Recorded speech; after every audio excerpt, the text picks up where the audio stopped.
with the domain and counter-domain, the real line is called convex if for every x sub O on the real line, there exists a line which goes through the point x sub O and g x sub O and lies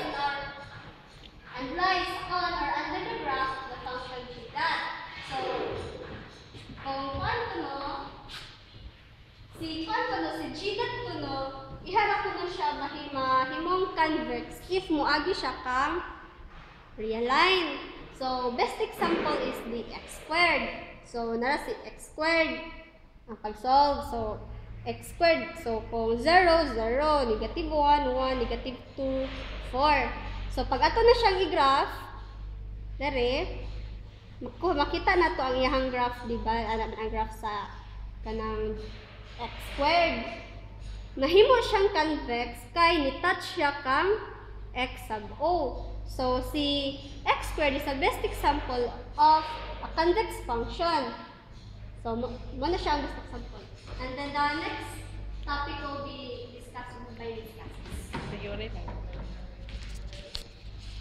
Okay. Theorem 6, Jensen inequality. Let x be a random variable with mean expected value of x and let g of that be a convex function. Then, expected value of g of x is greater than or equal to g expected value of x. So, yan atong proof. Since g of x is continuous and convex, there exists a line. So, this L of x is equal to a plus bx.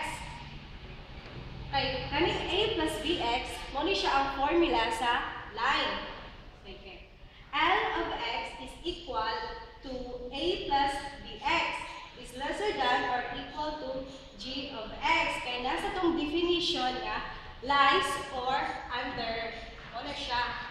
Then L expected value of x is equal to g expected value of x.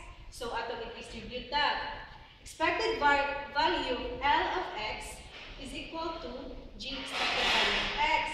So, expected value, so, ang kani formula sa L of x kay a plus bx, so atong i-butang, is equal to g expected value of x.